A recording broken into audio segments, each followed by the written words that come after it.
Only a fool would imagine that words don't have power. Your words literally shape your world.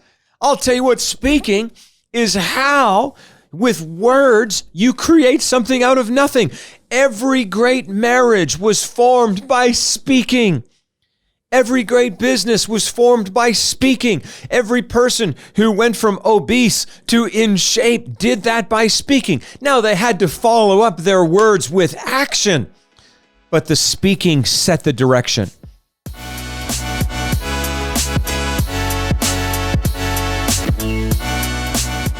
Hey friends, I hope you're having an amazing day. I want to take a couple of moments today to share a little message with you that I am calling Keep Speaking. Keep speaking. And what I really want to talk about here today is the magical skill of public speaking. But more than just thinking about it like through the lens of Toastmasters or becoming a professional public speaking, I want to talk about the power, the unbelievable power that there is in you finding your voice. And when you find your voice, the power that you have with your voice to literally shape worlds. Worlds are created with words. Now, I'm going to take you back on this journey as we're talking about this topic of keeping speaking. I'm going to take you all the way back to the beginning. And when I say taking you back to the beginning, what I mean is in your life, in my life, in all of us, in the beginning, everything is about what we create. Now, what do I mean by that? What I mean is we all have experienced whatever it was the Creator God gave us. In other words, what was the situation that you were born into? What was the deck of cards that was dealt to you? What was served on the plate called life for you? I've got my dinner that was served to me, and you've got yours. I've got my deck of cards that was dealt to me, the hand that I was dealt, and you've got yours. And so, no matter what, we were all dealt a deck of cards. And we're going to see in just a moment how this is impacted by us finding our voice and by keeping speaking. But no matter what you were dealt, it's now an opportunity for you to begin to create something out of that. I mean, imagine somebody who was born into a massive place of privilege. Imagine somebody who was born into a massive place of wealth, a massive place of abundance. Well, for them, their creation process is easier than it would be for you. But for them, the mission and the mandate would be to create so much more. Why? Because to whom much is given, much is required. But maybe for you, you weren't born into that place of privilege. Maybe you were born into a place of hardship. Maybe you were born into a place of difficulty, but nonetheless, you still need to create something with what it was you were given. And this is really interesting because way back in the book of Genesis in the Bible, it's really interesting. And, you might say, well, I don't really believe the Bible. That's fine. I think that it's interesting to note that the creation narrative, the creation story in several major world religions is basically the same. From, to some degree, Hinduism to Buddhism to Islam to Judaism to Christianity. There's basically this story of the creator who begins creating. And probably the most detail of that story is given in the book of Genesis. So I'm just going to read it to you. It says in Genesis chapter 1, in the beginning, God created. It's interesting to me that the fifth word in the entire Bible is the word create. In other words, the act of creation is something that is critical to every area of life. So it says, in the beginning, God created the heavens and the earth. It says the earth was without form and void, and darkness was over the face of the deep. And the Spirit of God, it says, was hovering over the face of the waters. Then God said. Now, it's interesting to me that it says that the earth was without form and it was void, and darkness was over the surface of the deep. Now, that word in the Hebrew language, the Bible, the original, the Old Testament was written in Hebrew for the most part, and that word without form is this word that is tohu, and it literally means disorder. It means nothingness. It means chaos. It means emptiness. It means barrenness. It means that there was literally nothing there. It says that the earth was without form and void, and darkness was over the surface of the deep. Now, when I hear that, I think to myself, I was handed that in my life to some degree. I mean, I was born into a situation of void. I was born into a situation of chaos to some degree. I was born into a place where there was some darkness. I wasn't necessarily handed every good and perfect gift from the moment that I was born. But, creation is not so much about where you start, but it's about where you finish. And so creation is an act of bringing something out of nothing. Creation is an act of bringing clarity out of confusion. Creation is an act of bringing harmony out of chaos. Creation is an act of bringing bounty out of barrenness. Creation, I want you to think about this for a moment. It's an act of bringing order out of disorder. Okay, so where is the disorder in your life? Where is the barrenness in your life? Where is the chaos in your life? Where is the confusion in your life? Where is the nothingness in your life? And oftentimes we're looking for a life where we don't have any nothing, where we don't have any confusion, where we don't have any chaos, where we don't have any barrenness, where we don't have any disorder. But I'll tell you, you're not really creating if you don't have any of those things. So I got good news for you. If you've got some barrenness, if you've got some chaos, if you've got some confusion, you are absolutely in the right place to begin creating. I'll tell you what, if you've got ashes in your life, that is an incredible opportunity for you to bring beauty out of it. But how do we create? Well, we create the same way the Creator God created, by speaking. Because as soon as Genesis chapter 1, verse 2 says the earth was without form and it was void and darkness was over the surface of the deep, then it says, then God said. And into the middle of the chaos, into the middle of the darkness, into the middle of the confusion, into the middle of the hardship, into the middle of the pain, the adversity, whatever it is, the voice of God started to bring all of the order that was needed. You see, the act of creation begins and ends with speaking. How do we create? By speaking. Why? Because your voice changes the world. I think that so many of us have allowed our voice to fall silent. And so what happens is the darkness and the void and the difficulty stays there. But when you start speaking, you begin to change your world. You begin to change your life by using the power of your voice. Your voice has power. Your voice changes the world. And so don't be silent. You see, speaking is how we create something out of nothing. Speaking is how we create clarity out of confusion. Speaking is how we bring harmony out of chaos. Speaking is how we create bounty out of barrenness. It's how we create order out of disorder. It's how we bring beauty out of ashes. Maybe the ashes in your life have hung around a little bit longer than they should have because you're not speaking. Maybe the confusion in your life and the chaos in your life, maybe the nothingness of your life and the barrenness of your life have hung around a little longer than they should have because you are not speaking. And when you start speaking, I'll tell you what, there's life and death in the power of your tongue. Why? Because words are energy. You know this. If you don't think words are energy, I'm going to give you a thought experiment. I'm going to challenge you.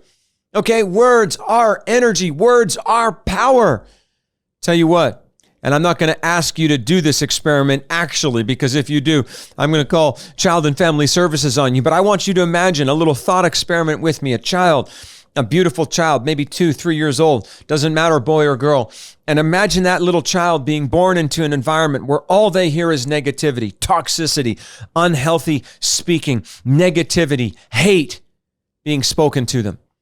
Is there anyone in their right mind who thinks that that child would not grow up as a dysfunctional, hurting, traumatized human being? Now, I want you to compare that to another thought experiment of a child who grows into an environment. Maybe the parents have the same income as the first one. Maybe the parents have the parents have the same jobs as the first one. Maybe they live in the same neighborhood as the first one. But imagine this child now grows up in an environment where they hear life, they hear positivity, they hear positive affirmations, they hear somebody who sees the good in them and believes the good in them and speaks the good in them. Is there anyone in their right mind who does not think that that second child is going to grow up to be happier, healthier, better adjusted, more functional than the first child? Of course not. And so don't tell me that words don't have power. Only a fool would imagine that words don't have power. Your words literally shape your world. I'll tell you what, speaking is how, with words, you create something out of nothing. Every great marriage was formed by speaking. Every great business was formed by speaking. Every person who went from obese to in shape did that by speaking. Now, they had to follow up their words with action, but the speaking set the direction. You know, the ancient Egyptians described the tongue as a rudder. Now, if you know what a rudder does on a boat, I'll tell you what, maybe the captain has their hands on the steering wheel of the boat, but that steering wheel is connected to the rudder, and the rudder is ultimately what steers the boat. And so imagine your tongue as being the rudder of your life. This was the ancient Egyptians who said that. Tell you what, your tongue is actually the thing that's directing the course of your life. Don't stop speaking. Now, what's interesting about the creation story, just to go back to that for a moment, if you want to geek out with me for a minute, I just think this is so cool, is that it says on the first day, God created the light by speaking. He said, let there be light. And then on the second day, created the sky. You know, let there be a sky separating, you know, the ground below from the sky above. And then on the third day, there was the land that God created, the plants and the trees. And then on the fourth day, the stars became visible. Of course, the stars were always there, but they just became visible on the fourth day. On the fifth day, birds and fish, started, populate the air, populated the sea. And then on the sixth day, animals and people came. And if you actually look at sort of how scientists say the universe came to be, it actually followed that order, which is actually really cool. But we can talk about that in another video. But interestingly, the world itself wasn't created with one sentence, okay? It's not like God just said, okay, hey, everything come to be. On day one, this was created with words. On day two, this was created with words. On day three, this was created with words. Day four, day five, day six, with words. And then on day seven, the story tells us that the Creator rested. Now, what does this have to do with you and me? Because you and I need to keep speaking until we're done creating. Okay, I'm going to say that again. We need to keep speaking. You might say, well, I tried that positive affirmation stuff. I tried that mantra stuff. I tried speaking life. I tried speaking hope, but it didn't work, so I'm just going to quit. Well, of course, because the chaos in your life is pretty hardcore. And so if you just say one sentence or you just try it for a day or two, I can promise you it's not going to work.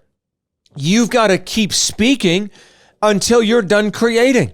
You got to keep speaking until you hit the goal that you have. You got to keep speaking until you fix that marriage. You got to keep speaking until you raise that child. You got to keep speaking until you build that business. You got to keep speaking until you accomplish the thing that you're meant to accomplish. And that's why so much of society is about shutting you up. So much of society and social media and now government with censorship is about silencing your voice. They just want to keep you quiet in the corner. You sit there at the kids' table. We're over here on the adults' table. We'll do the hard work, but you sit there and you be silent. Children should be seen and not heard, right? That's why I think actually with all of us, we got to find our voice. I think we got to find our voice. We got to find our voice. And we have to have the confidence that comes from finding our voice. We've got to have the ability that comes, the strength that comes. Why? Because then we can bring order out of chaos. We can bring harmony out of hurting. We can bring life out of darkness, and we can bring healing out of hurting. You know what? Arvo Parte said, the human voice is the most perfect instrument of all. I just love that, the human voice. Tell you what, you need to stop this video. Don't stop it, actually. Just pause it, because I want you to come back to it. But you need to pause it just for a moment, and I want you to look into your phone or look into a mirror and say, my voice is the most perfect instrument of all. My voice is the most perfect instrument of all, because it is. Your voice has the power to bring life, to bring light, to bring healing, to bring hope. Yes, to the world, but first to yourself. I'm not sure what you're facing. I'm not sure where the darkness and the void and the chaos is in your life. But can I encourage you here today? Don't rest until you're done creating. And you're not done creating until you're done speaking. Okay, so don't stop speaking until you accomplish what it is that you're looking to accomplish. And so, as I'm talking about this with you, I believe with all my heart that every one of us, can I just say this, are called to be a public speaker.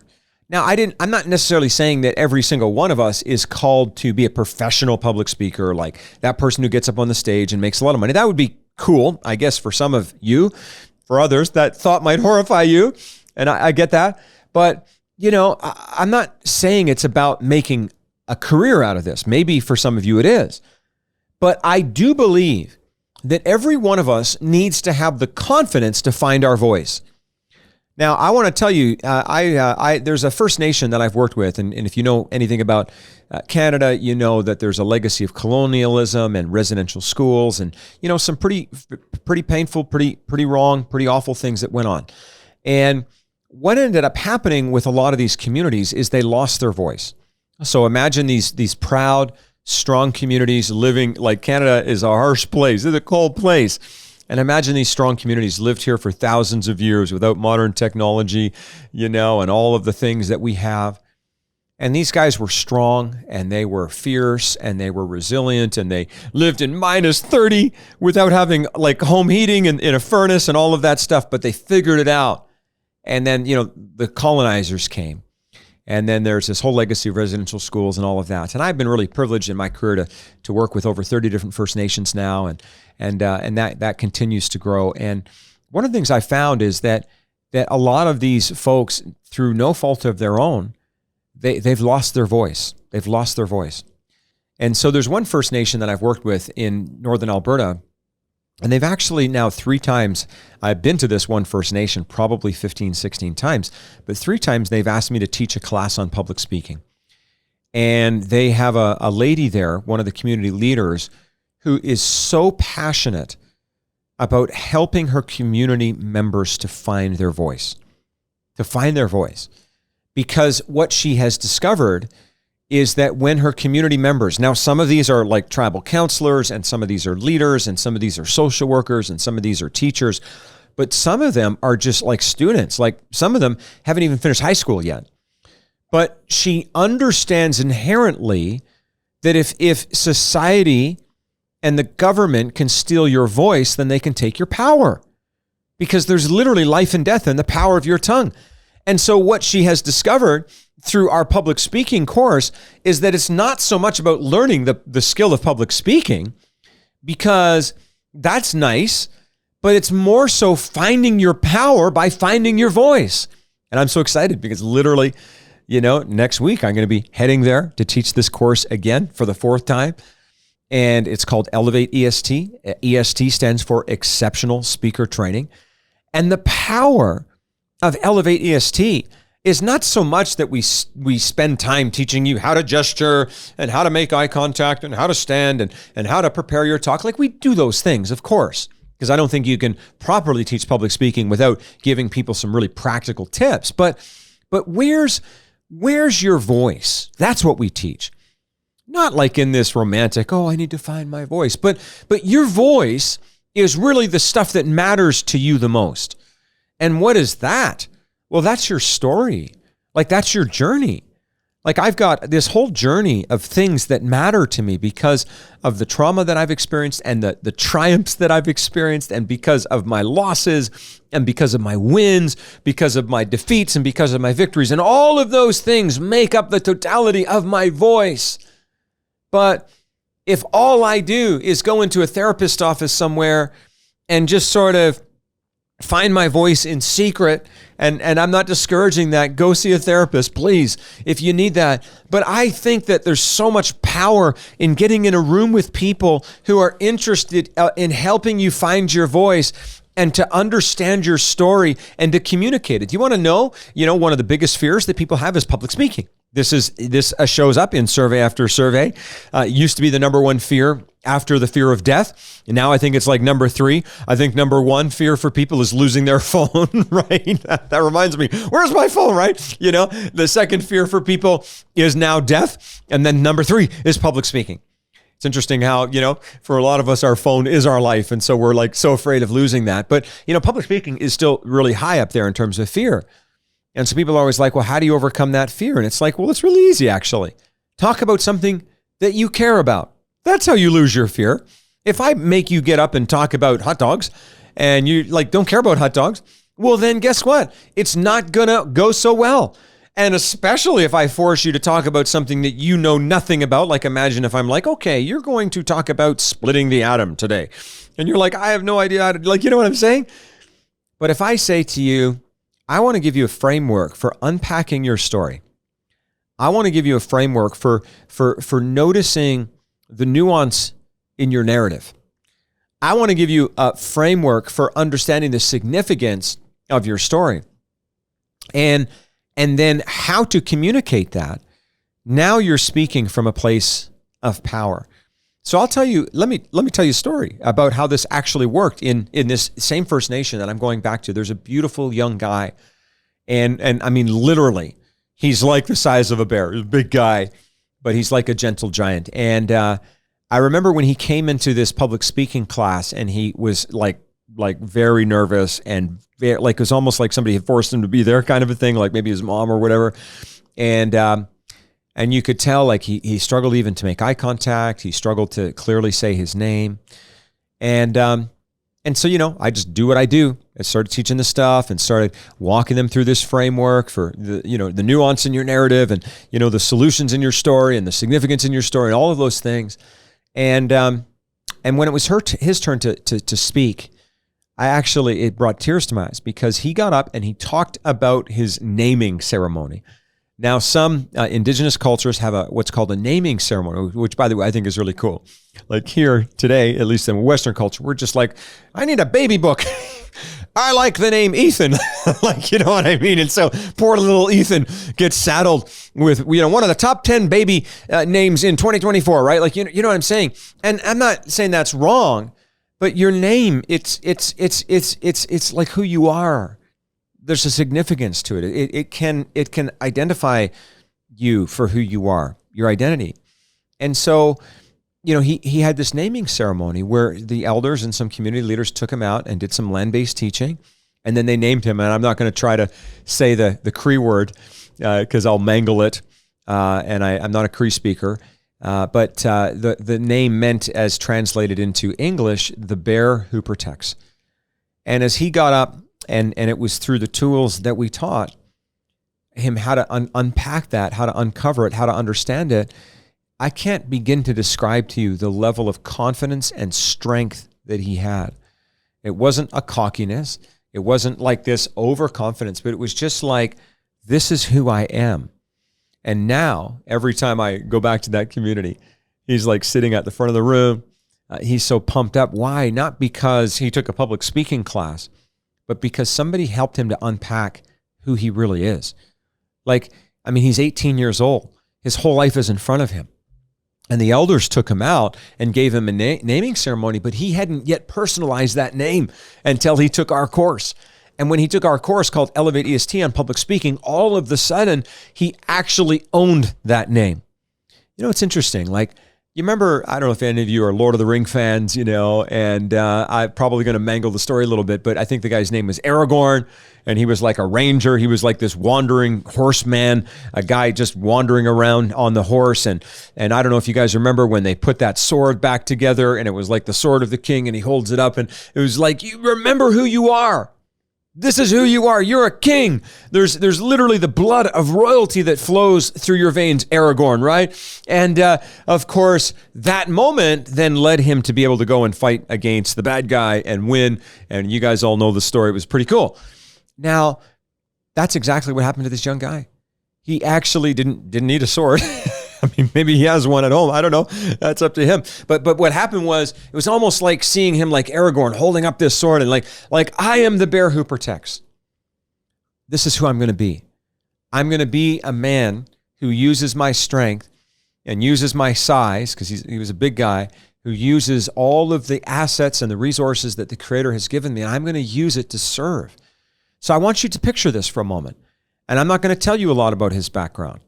It's not my story to tell, but I'm going to tell you enough to know that, remember we were talking about Genesis 1, like the earth was void and without form, and there was darkness and there was chaos. That was his life. That was how he was raised. That was the journey that he unfortunately found himself in through no fault of his own, born into a tough situation. And maybe you've been born into a tough situation. Like maybe your journey has not been all easy and you're struggling. Like, what's the next step for me? Like, how do I take this chaos and figure it out? Like, how do I take this darkness and turn it into light? How do I take all this stuff and figure out a way forward? So this guy, he literally tamed the chaos in his life, not by changing the situation, but by changing the story, by speaking.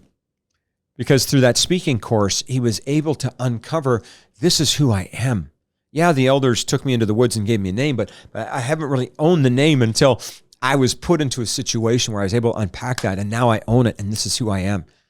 And literally everything about his energy, his mental health, his sort of demeanor completely changed because of the power of finding his voice. Now imagine what could be released in your life if you found your voice. I'm not saying imagine what could be released in your life if you became this great big professional speaker. Maybe that's your future, but who cares if it's not? Because you and I are in countless situations where we're faced with chaos and darkness and void and hardship and pain. But what are we going to do with it? Well, you can change it by speaking. You are the one who makes your world with your words. And just like the bear who protects, my new friend way up there in northern Alberta, and I'm going to be seeing him next week, just like that person, you can speak and you can bring into the chaos of your life every good thing that you absolutely deserve. So here's the question. How can we learn to speak like that? Well, I would love to invite you to take our speaking course. And the beautiful thing about this is we're literally holding it live in person in Calgary, Alberta, Canada. So you can fly here and you can take it with us.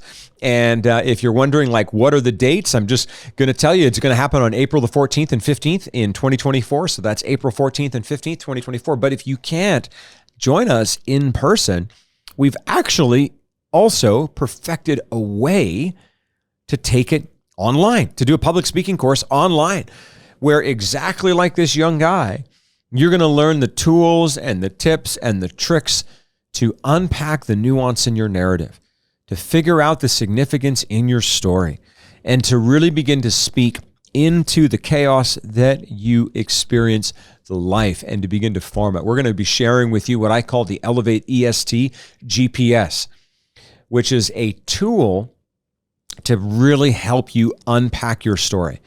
And when you unpack your story, then all of the other things like body language and posture and, boy, how do I write an outline and all of that stuff, I promise you, as sure as I'm sitting here right now doing this video, that we'll give you all of those tips and that will become clear. But I'll tell you what, if you learn all those tips and tricks and techniques, but you don't have the first thing unpacked, then I can promise you, you're going to forget all of that stuff when you get in front of an audience, because an audience is scary unless you're talking about the stuff that matters the most. And for every one of us, that's our journey and that's our story. So you know what you can do, and I would encourage you to do this. Go to elevateest.com. That's elevate, all one word, est.com. That stands for Elevate Exceptional Speaker Training. And check it out. It's actually like super cheap. It's so cheap, in fact, that I'm kind of embarrassed about it, but I really look at this as one of the gifts that I have been able to give to the world. We've had hundreds and hundreds of people who've taken this course, and it's unbelievably transformative. Why? Because every person has a message. Not every person's going to be a professional public speaker. That's a whole different course. We got a course for that too. But every one of us needs to find our voice. And I'll tell you, it's never been worse than it is today. Like, I live in Canada, where they're taking free speech away from people left, right, and center. I'll tell you what, it's really quite sad. And I'm not going to let them take my voice away. Why? Because if I lose my voice, I lose my power. And I'll tell you what, I want to give you the wisdom to do that too. I want to walk you through that process. And I want you to enjoy the safe environment that we've created for you to do that self-discovery process. And that process will change your life. So that is elevateest.com. And listen, folks, keep speaking until you're done creating. Don't ever let them take your voice away. The world needs what you've got to say. Thanks for tuning in.